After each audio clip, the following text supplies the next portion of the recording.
everybody in, please. We're good to go. Start.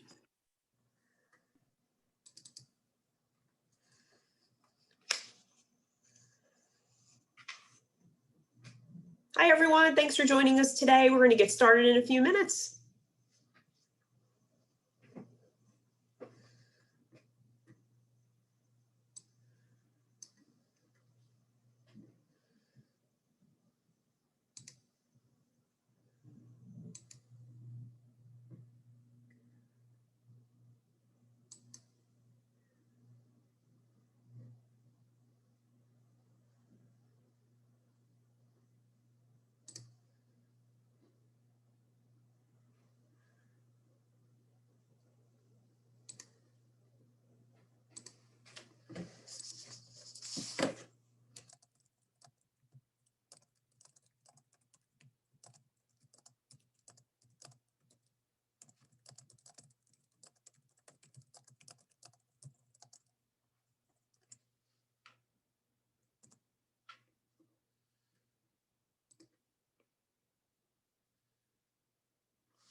All right, hello again, and thanks to everybody for joining us today. I'm going to start just with a few quick housekeeping items. All participants will be muted unless they're presenting, but we will be encouraging anyone who's not part of the panels today to use the chat to make any comments or ask any questions of our panelists. And Tracy Weaver on our team is going to be monitoring the chat. Thank you for Tracy for doing that for us today. Please feel free to say hello, as Tracy's indicated in the chat box. Please tell us who you are, if you're a parent, where you might be receiving care for your children right now. If you are an early childhood professional, where you work and where you're from. And I'll just note, if there are any technical difficulties during our time together, we may need to put individuals or the entire meeting on hold. And if for some reason the issue isn't able to be worked out, we will be in touch immediately after. But hopefully everything will go smoothly today. I'm Jen DeBell. I'm the Executive Director of the Pennsylvania Association for the Education of Young Children. And I'm joined by Kimberly Early, our Director of Public Policy and Advocacy. Kim and I will be facilitating the session today. And for those that may not be familiar with us at PNACE, we're a statewide nonprofit membership organization of about 2,500 early childhood care and education professionals. As the Pennsylvania affiliate of the national AEYC, our organization is actually part of a broader network of 52 affiliates across the country and 60,000 individual professionals. Our mission is to be an effective voice for high quality early childhood care and education. And we do this through policy development, advocacy, and providing professional development and other supports to early childhood professionals. Our organization is a very proud partner in the Start Strong PA campaign, which is our co-host for the event today. Start Strong PA launched in January of 2019 with a mission to support healthy child development, working families, and the economy by advocating for increased access to affordable and high quality childcare programs. You can learn more about the campaign and sign on to join our advocacy efforts if you haven't already at www.startstrongpa.org. And Tracy's going to enter a little more information about PNACE and Start Strong PA in the chat so you can check it out. I'd like to take a moment to recognize the elected officials and their staff that have joined us today. We have Representative Brian Smith with us. We have Representative Robert Mirsky, and also Holly Arms of Representative Wentling's staff. Thank you so much for joining us today. We also may be joined at some point by Karen Grimm-Thomas of the Office of Child Development and Early Learning, as well as Brittany Nolan of the Department of Human Services Office of Policy Development. And we also thank them for taking their time if they're able to hop on. If time allows, following the panelist presentation, we may open up for comments or questions from any media or elected officials that hop on. But the purpose of our event today, as you know, is to hear from the childcare providers and the families that are served by them. We believe it is critical to get your input today to better understand how we can spend the $1.2 billion coming to Pennsylvania for childcare through the American Rescue Plan. And we want to ensure that while these are labeled rescue dollars, our industry needs a lot more than just one-time support. So I just want to emphasize, we need to work together to build ongoing permanent increases in funding for the childcare sector. And to ensure everyone has an understanding of the funding support we've received to date during the pandemic, I just want to quickly walk us through a few slides to level set everyone. In addition, Tracy's going to share in the chat a really great one-page resource that outlines all of these various funding streams. So moving into our slides, you can see here, there's 3 pots of money that Pennsylvania has been able to dedicate for childcare relief over the last year or so. The first column is $106 million that was dedicated through the Federal CARES Act, specifically for childcare through the Child Care and Development Block Grant. The middle column, the $116 million, indicates money that the Pennsylvania General Assembly specifically dedicated from CARES Act discretionary dollars to support childcare programs. I just want to emphasize for any of you on this event with us today that helped us advocate for this money, this was a big win. There were a lot of industries vying for that discretionary money, and the General Assembly and Governor Wolf recognized how important the childcare sector was to our recovery and dedicated that money to the sector. And then finally, the last pot, the $303 million, this came from a federal piece of legislation that passed back in December and was another relief package. It gave $10 billion to childcare nationwide, but we received about $303 million. So how did we distribute this money, or how are we going to distribute this money? The CARES Act funding has all been distributed. That's the money that, for those of you who are childcare programs, you received in the summer and fall of 2020. The first round of that funding went out based on program size and type. And there was also an add-on for those that cared for subsidy children and an add-on for programs that were located in a childcare desert as defined by the Office of Child Development and Early Learning. In rounds 2 and 3, money went out to childcare providers based on their program type and size. So the $303 million that came out of the December bill, the first part of that is about $212 million that's dedicated to childcare providers, again, based on program type and size. That money is to be driven out this month, probably around May 20th, we've heard. In addition to that, money's been set aside for about $3 million to make sure all teachers that were eligible for the Pandemic Relief Award and were waitlisted get that award. $87 million was set aside to continue the base rate increase that Governor Wolf announced for child care programs serving subsidy children. And then finally, about $1 million was set aside to further support the early learning resource centers that are driving out this federal money. So that brings us to where we are today. We were very excited to see the significant investment through the American Rescue Plan. Our organization, along with our Start Strong PA partners, and many of you worked really hard with nationwide advocates to fight for this funding. The federal investment totaled $24 billion, focused on childcare stabilization, money going directly to programs to make sure that they can be sustained through the pandemic. The second pot of funds is about $15 billion, and that's being run through the Child Care and Development Block Grant. And then finally, a smaller pot of money of a little over $3 million for the child care entitlement that states receive. So we're to receive about $1.2 billion. We are awaiting further guidance from the Office of Child Care at the federal level about how those 3 buckets of funds may be spent. But in the meantime, this is where you come in. As I said, we really want to hear from our panelists, as well as those of you as participants through the chat today, about how you think we should spend this money. And so with that, I'm going to turn it over to Kim for our panel discussion. Thanks, Jen. Really appreciate that. Welcome, everybody. So we're going to get started with our first panel. I am pleased to introduce Lindsay Brown. Lindsay is with Brown's Family Childcare in Venango County. We also have Melissa Novatnak. She is the director of the Multicultural Resource Center in Erie.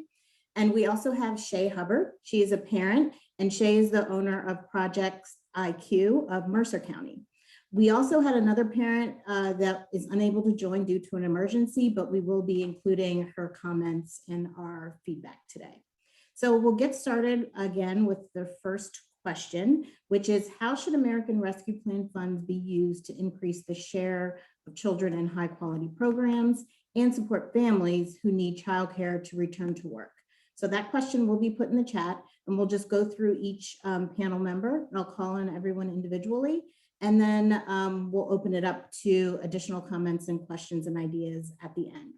Again, as a reminder, if you're not on the panel and you'd like to offer your thoughts and ideas and comments, please utilize the chat box. We will be recording that information, and we are going to be monitoring the chat as well. So don't be shy with your best comments and thoughts. We really appreciate those. So we'll get started with our first panelist. We'll start with Lindsay. If you could share your thoughts on the question. Yes, can you hear me? Yes, go right ahead. Okay, thank you. I'm still rather new to this, so I wasn't sure.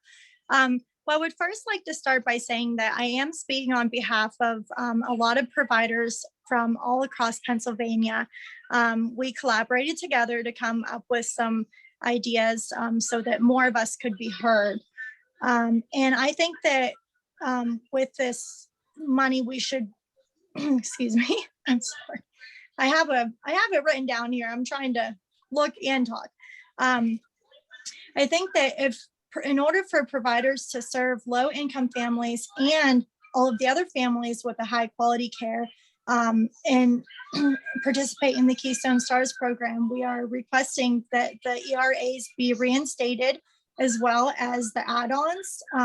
Some of the providers are saying that they are unable to actually be able to keep any of that money from their add-ons because it's going to the parents' co-pays. So they're losing money. And I also know several providers that took money from their PPP loans, which was to be used to help them throughout the pandemic. They took some of that money and gave their providers and their workers a bonus. And I think that's kind of, it's a wonderful thing, but it's kind of sad because the ERA bonuses that the staff should have received got taken without really any notice. And so I think that when I say that, I think that that's very important for it to be something that everybody considers. Thank you. Thank you so much, Lindsay. Great points. Next, we'll go to Melissa, if you want to share your thoughts at this time. Hi, can everyone hear me? Yes. I would like to say thank you for allowing me this opportunity to speak on behalf of MCRC. I see someone in my chat who was my predecessor that started, got our center to a star 3 before she started her own business. And she is probably one of my biggest supports because she knows what we do over at the center. I service children from infant to 12 that are immigrant and refugee, and my staff are immigrant and refugee as well. And throughout this pandemic, and we have been able to stay afloat. Thank goodness for the CARES money because my enrollment went in half. But what I would like to see done, and I'm working with some people within the Erie community, and I just had a call earlier today, is to be able to provide a CDA CDA program for my women who are above and beyond as educators, but have difficulty with the translation and the writing in the English language. And I did put 2 through last summer in conjunction with Northwestern Regional Community College, where I was their point person. And they also had a professor. And then with the pandemic, that kind of went on hold, but we're going to pick that back up in July. So offering these women a chance and some support to be able to get the CDA, since that's what's going to be required as we go into what they want to do with early childhood and making us a star 4, we have to have that. So that's one of the things that I would really like to see done as well. Great. Thank you so much, Melissa. We'll now turn to Chrissy. Oh, I'm sorry. I apologize. We'll turn to Shay. Hi, Shay. Hi, can everybody hear me? Yep. Okay. My name is Shay Hubbard. I'm a parent of 2 children that attend Zion Education Center. They've been going there for a few years now, so we're real familiar with the childcare industry. So as a parent, I was trying to think of the best way to approach this, and really it comes from my personal struggles, what I've dealt with over the past couple of years when it comes to working and childcare. So the biggest things would be the hours, extended childcare hours. I worked for the post office and I had to be there at 7, but most daycares didn't start till 8. So there's always that discrepancy. And then of course, the time to get off. The wait list for subsidy was also a giant factor. I know a lot of parents just, people my age right now that they want to work, but they can't wait to receive that care. It's like that big gap. You can't afford it in the meantime, so you just kind of step right there. So that's a giant one also. Another big thing would be marketing is great, but I think people really lean towards word of mouth and references and coming from people that they know. So possibly finding some way to really get the message out through previous, parents that have attended facilities, or the safety, like really showing that children are safe. I know a couple of daycares that my kids have attended, they've had like cameras and different things. So something along those lines to really show parents that, it's okay to leave your children here and they're in good hands, and so on and so forth. The last thing, I haven't really had an issue with this, but I know a lot of parents, around my age, even older than me and so on, is transportation. So, to and from school, if they're still working, if they have to go to a childcare program after school, having that transportation of somebody to pick up their children and take them to the facility. And those are like the biggest ones I think that are, the most important when it comes to a parent's aspect. That's pretty much it, really. Great. Thank you so much, Shay. I think having the parent perspective is really important in this conversation, and you had some great thoughts and comments. So I'm going to open it back up to the others on the panel. If there's something that another panelist has stated that you would like to add to, or if you have any other additional ideas and comments, please, unmute yourself and you can make those comments now. And again, remind those in the chat to continue to utilize that. Hi, Kimberly, if I can just jump in to answer the question, I'm looking at it, what the American Rescue Plan funds could be used to increase the share of children in high quality programs and support those families. I would like to just piggyback off of what Shay has introduced in terms of a solution. This is something that I had mentioned some years ago as well to Octal, but I would really like to see a model in early childhood education, just like the Head Start collaboration / childcare collaboration model was introduced. And that is to help family and group childcare providers retain their childcare slots and income through collaboration. And I guess invest, what I'm really saying is, some years ago, I think you remember, maybe back in 2012, the 25% night and weekend rate was taken away for family and group childcare providers and centers that provided care between 6 p.m. and 6 a.m.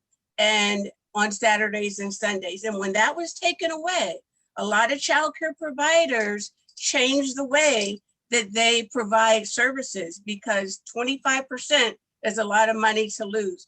But if there's some sort of way that this additional revenue can build a model where family and group providers can collaborate with maybe Keystone Star 3 providers in childcare to provide, one, transportation, because the regs are a lot lenient on family and group daycare homes than they are on centers, right? We need 2 staff people in the car.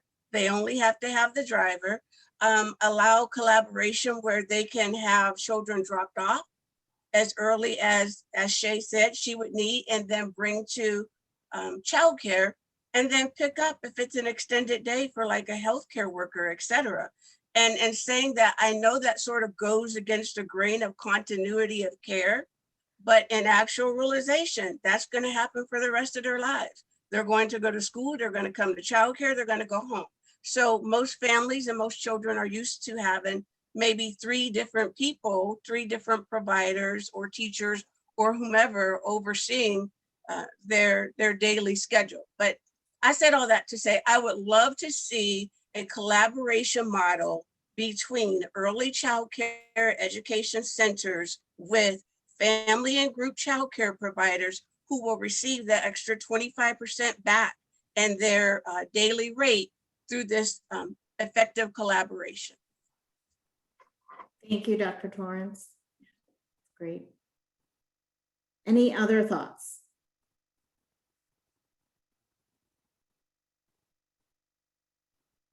Well, I'll turn to Jen quickly. Jen, are there any thoughts from the chat that you would like to raise?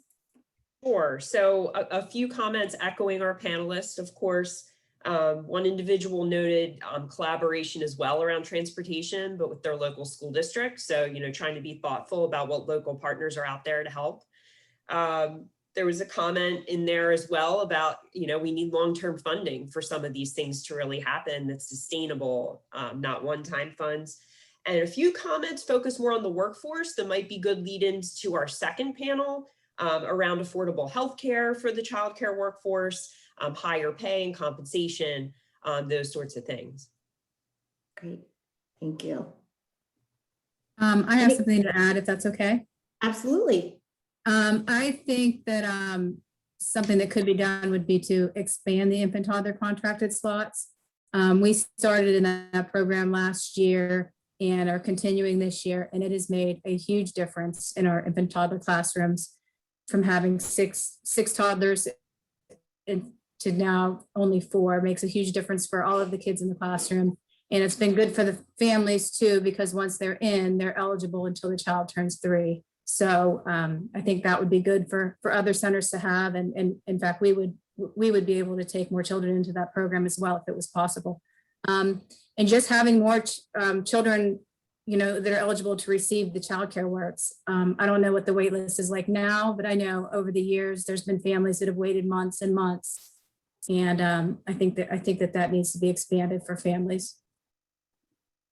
Excellent, great. Linda, so great much, point. Linda. Right now, it's actually at 0. The Office of Development and Early Learning should be commended. They have prioritized funds through the pandemic to keep families from waiting. But as you noted, typically it is a very long waiting list for families. And it does sometimes differ depending on where you live in the state. So it's been a priority for all of us as advocates to make sure, we're serving all of the kids possible who are eligible. Yeah. And that goes back to what Shay had mentioned with, folks applying and they can't wait. They need care at that time. So that's a barrier. Any other thoughts or ideas? Okay, we'll continue to enter comments into the chat and we will record those. We really appreciate your thoughts. And thank you so much to those who are on the panel. And thank you to those who are submitting comments to the chat. Your thoughtful input is really appreciated. And the issues that this panel and those in the chat have raised today are important to building a stronger childcare system for Pennsylvania. And that's what we're all wanting to do with these dollars. So we're going to move to our second panel. And so I'm pleased to introduce our second panel is Tom Lytle. Tom is the Director of Growing and Learning in Erie County. We also have Jennifer Madigan. Jennifer is the Child Care Director at Jefferson DeFreeze Family Center in Warren County. And we also have Dr. April Torrance, who you just saw. She is the Director of Zion Education Center in Mercer County. And lastly, we have Linda Smith. Linda is the Director of Playhouse Learning Center in Jefferson County. So again, additional plug to use the chat to enter any thoughts and comments. And so we'll get started on our second question, which is how should American Rescue Plan funds be used to support the childcare workforce, which is something that we've talked about a little bit, but let's really dive in deeper on that. So first we'll start with Tom. Tom, can you share your comments on what should be used to support the childcare workforce? Sure. Personally, I think this is an incredibly complicated question. I I would love to see this money used to increase wages for our very deserving child care workers. I would love to see the average wages of early childhood teachers become more competitive with public school teachers. I would love to be able to offer my team less expensive health care and contribute more into their retirement plans. Unfortunately, we cannot make these permanent changes with one-time funding. My center cannot expect this unprecedented funding in the future, making it impossible to provide increased wages and better benefits for my employees, only to potentially have them taken away in the future should the funding not be continued. For this to be possible, we need permanent funding that we can rely on year after year. However, I do think there are still some ways to use this funding wisely.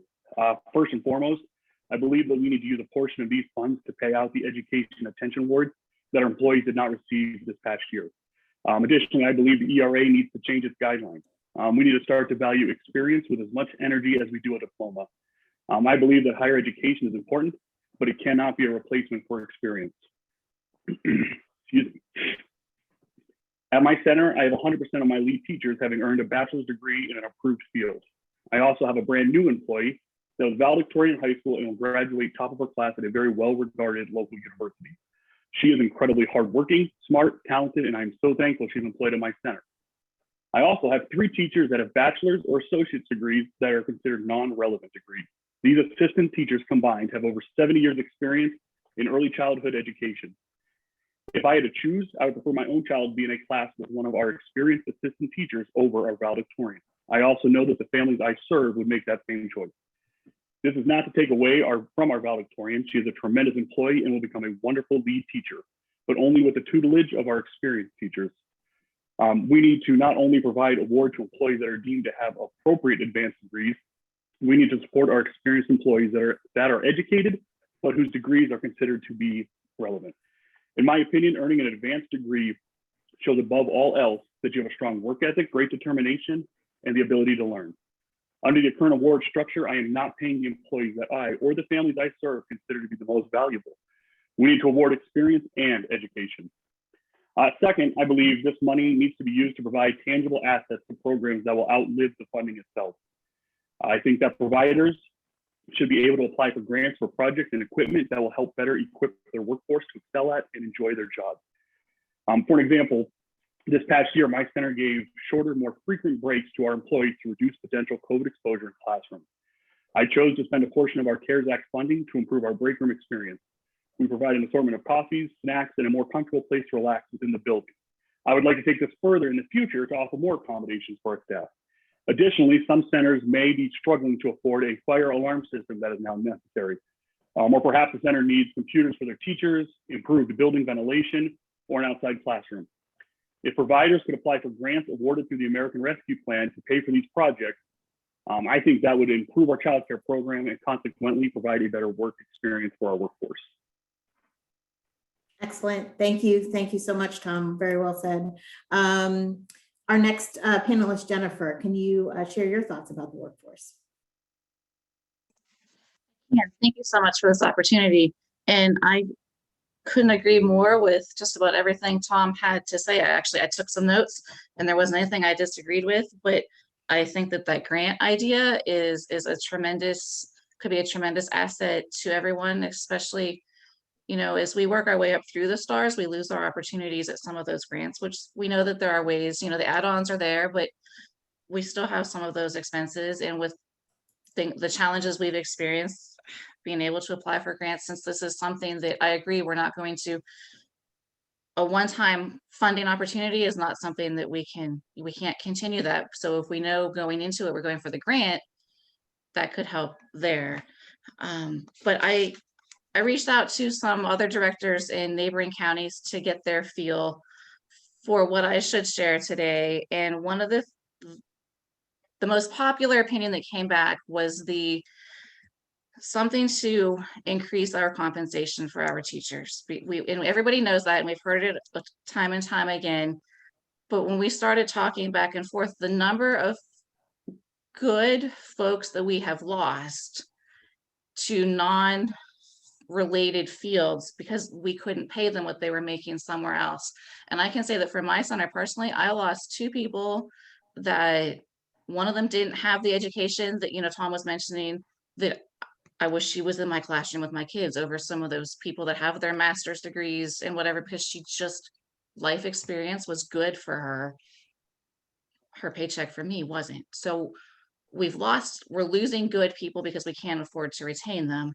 And a couple weeks ago, we met with an attorney in a chat session who said that it's roughly $7,000 every time you transition an employee. And when you start thinking about what you're spending in clearances and orientation and going through different trainings, that's a lot of money. And if we're able, how can we work around that so we're not losing that $7,000 because they're going to a fast food place to make more money than we can pay them? And so that was the basis from a half dozen or so different providers in neighboring counties to me, is that we're not able to compensate the people. And if we could offer a decent wage, we wouldn't have the turnover in our childcares, which would alleviate a lot of the headache that we as directors experience. And even the families, that gets passed on to the children and the families if we're having to shuffle teachers, or, I know a center that had to close a classroom because they weren't able to they weren't able to maintain a teacher for in that classroom. So then there were parents that now had nowhere for their child to go. So, and it all comes back to not being able to adequately compensate the staff. The other point that came up was the ERAs, much as, Tom was talked about, but I also like Tom's point on compensating for the experience and not just for the education. We've got somebody that's been here, she's got her CDA, but she's been here for 15 years and she can teach most of us more than what we're going to learn in some of those classes too. So just being able to compensate so we can retain the employee retention, I think, is a huge thing, and that creates a lot of headaches. So I love the grant idea, the ERAs, but yeah, definitely the increased compensation. But how do we do that with a one-time thing? I don't have that answer, but I do thank you for this opportunity. Thank you so much, Jennifer. Appreciate that. Dr. Torrance, what are your thoughts and comments?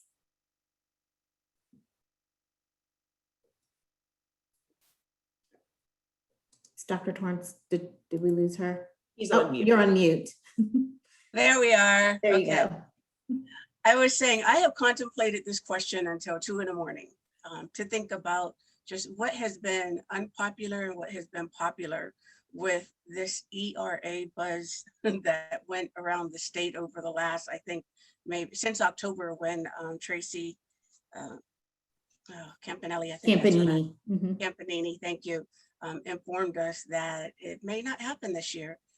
And I come to the conclusion that with this money, we really need to look at that ERA, which is for Education Retention Award, through different lenses. And based on what Tom and I think Jen has just said, that is the Education Retention Award really needs to look, we need to look at it as maybe an experience or employment retention award, because Zion Education Center has been blessed to receive this award since 2002 when STARS was first introduced, but it has never been the sole factor of retaining staff. I've lost a lot of staff over the years that got an ERA.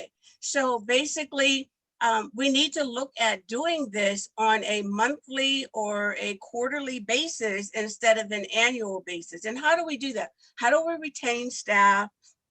And how do we improve our childcare workforce with this being a one-time opportunity, as Tom has introduced? And I sort of looked at it from, of course, apprenticeships, a compensation package, and then looking at the inequity with the Education Retention Award. So if I could start with the apprenticeship, I would like to highlight the fact that there's currently a model out there that helps our childcare staff and our early learning education staff transition from a CDA to an associate or bachelor's in education. And we do want to grow them in the field. And maybe we will lose them to public education and or another education field. But the point is, I'd rather train a staff and lose them than retain a staff and never train them. So we really need to look at apprenticeship programs and how to grow that and even reverse the trend there, because I have staff who have bachelor's degrees in a non-education field. They are committed to early learning. They're committed to the health and safety of our children. However, I have one that's been with me for 12 years and she doesn't know the difference between curriculum and a lesson plan, but she's a hard worker. And I think if she's given the opportunity to have some sort of apprenticeship program or mentoring program beyond a STARS TA, maybe 6-week mentoring that has happened in the past, that they would definitely comply with that, especially if it's like in a cohort online form, that it's definitely needed. So I would love to see that whole apprenticeship model expand, transitioning forward and looking backwards, just to tie up some loose ends. And then as far as the compensation package, you know, you could talk about higher wages and you could talk about benefits, but overall, we need to look at the entire compensation package of our staff. I spoke with a local superintendent recently who said their benefit line item is 33% of the wages. Wow, right? And childcare, you're looking at maybe 0 to 2% of a budget and benefits. If you are blessed to have a pre-K counts grant or infant toddler contracted slot grant like Zion has, then I could look up anywhere between 10 to 20% based on a need, but everyone in childcare doesn't have that luxury. And somehow we need to make that happen through changing how we look at education retention award and focusing on that experience retention award and having something, again, monthly or quarterly. I think it's indicative in maintaining and sustaining and retaining our staff. Lastly, it does disturb me when we look at the ERAs, how a staff person who maybe received a bachelor's degree in 1993 is getting that top dollar, but you have someone who has an associate degree that's been with you for 15 years, they'll go a lot harder, that got their, maybe received their associate's degree maybe 2 years ago, get less. And you have one with a 1993 knowledge of education. So I'm glad that we continue to have our mandate on professional development, getting our PQUAS hours in and things of that nature, but there has to be some sort of reward that's directly tied into our experience and our continuous professional development when we start talking about rewards and awards, so that it's equitable across the board based on experience in education. And again, that it's not done on a one-time basis every year. Great. That's my APC approach. Yeah, excellent comments, you know, especially connecting compensation and wages and benefits, extremely important, and looking at it from a different perspective. Appreciate that. Well, next we'll go to Linda. Linda, can you share your thoughts on the workforce and what we can do to support them? Well, I agree with everything all of the panelists have already said. Increase the compensation for the staff. They deserve so much more. And not just for the staff that have, you know, our staff that have been here for years with educations, but it's just hard to get people in the door now. Sometimes I can't even get past a phone call for an entry level position. And we just lost somebody to Walmart a few months ago.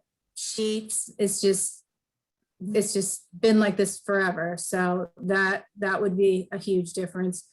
But we don't offer benefits just because we can't. So that for us would be something that, you know, the staff need and deserve. I like the idea of going back on the ERAs for the girls that, you know, didn't get what they were expecting last year. I think that's good. And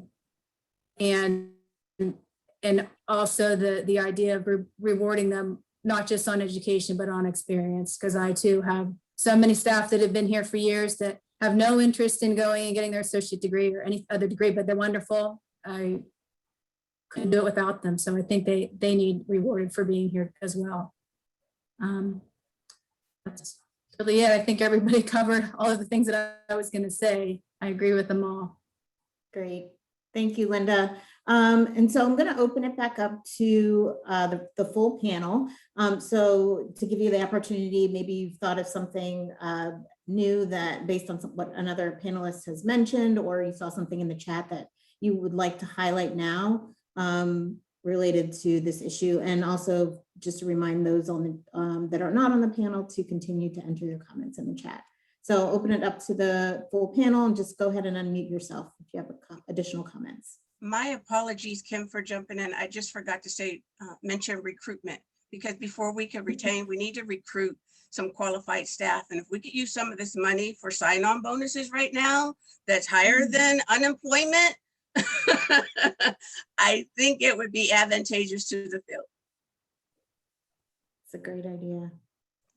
We had talked about sign-on bonuses because we're struggling to hire, and which is kind of unforeseen for us. But as you look around our county, literally everybody is hiring. I drove by Burger King earlier and they had a sign on that said, primary job or second job, you can find it here. Well, I just laughed at them because nobody wants a primary job right now. So nobody's going to Burger King for a second job. But we talked about sign-on bonuses. And then as we talked it out, it just seemed like a bad idea, because then that comes back to that slap in the face that was mentioned in the comments for the people that have been here. So we're going to give you a bonus for signing on, but what are we doing for the people that are choosing to continue to come to work? They've been here. So we've backed off from the sign-on bonus route until we can find a way to make that more equitable across the board. There is no one right answer to this situation. Yeah, absolutely. Uh, Any other? Go ahead. Yeah, Tom. I had one other thing. Obviously, we're talking about the ERA quite a bit now.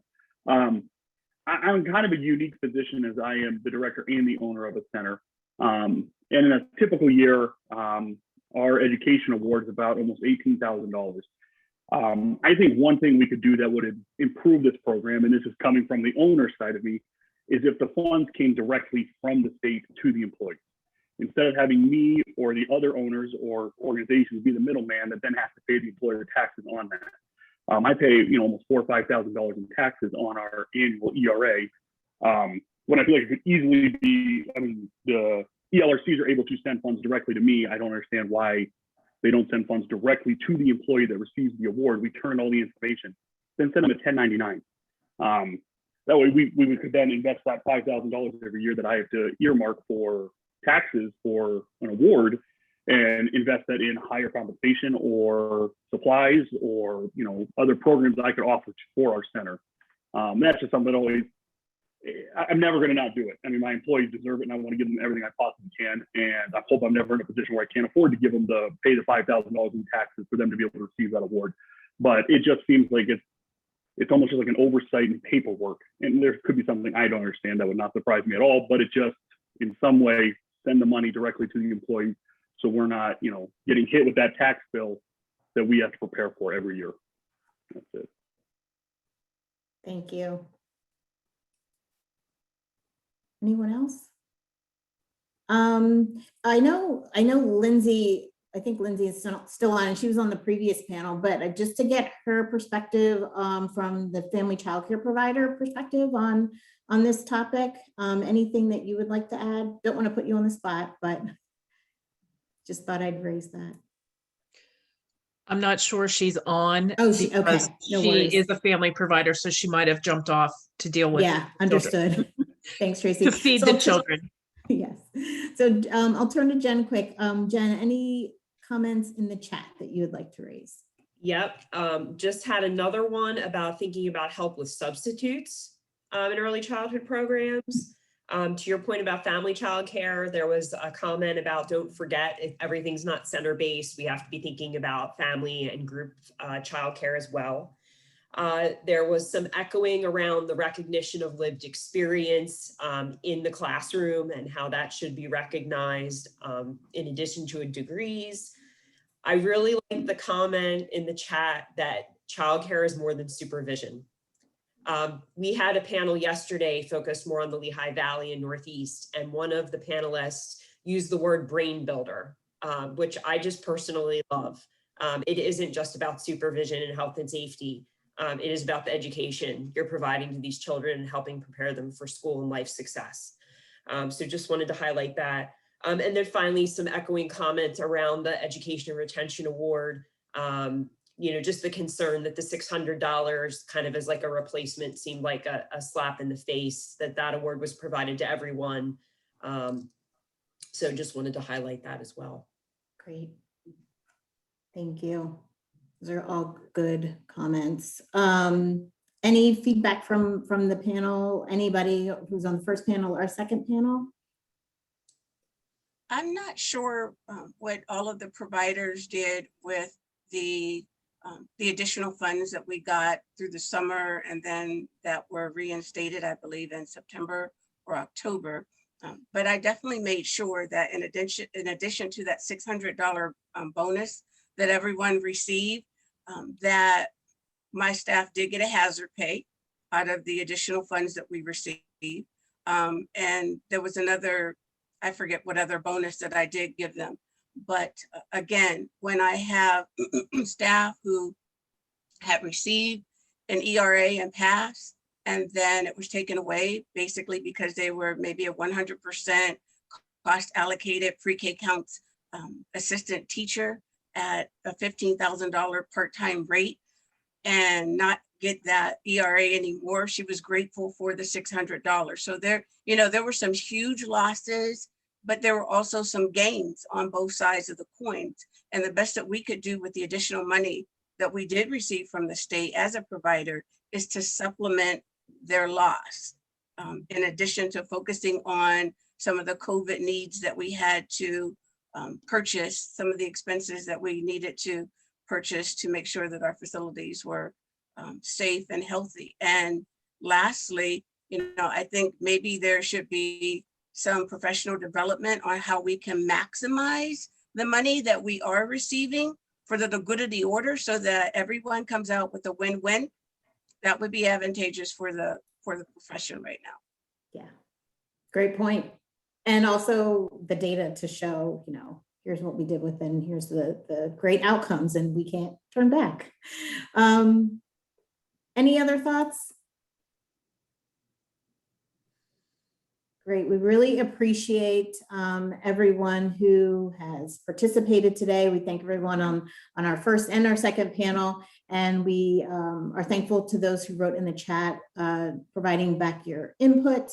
And we'll certainly have that captured. I'm going to turn it back to Jen for some final comments. Sure. Thanks, Kim. Thanks to our panelists. And I will highlight one more chat comment that, in response to April about how folks spent their money that they got through the pandemic. Stephanie in the chat indicated she used it to pay the bills. And that's, I just want to highlight for legislators, the amount that was received was certainly appreciated through federal funds, but it hasn't not been enough. Now that we're getting the American Rescue Plan dollars, that's more real money. And we're talking about really trying to stabilize the sector with that funding, because what's been received to date, we know there's a lot of programs who are still under enrolled. There's still programs still have ongoing costs that they typically wouldn't have because they still are following CDC guidance to comply around health and safety related to the pandemic, PPE costs, cleaning supply costs. So just want to make that clear to everyone that is still a challenge now. In addition, I wanted to share that, the Education and Retention Award was obviously a very big topic today. The Start Strong PA campaign has taken that on as one of our items for budget advocacy this year. So I just wanted everybody to know that. Please join us for our legislators and legislative staff that are participating with us.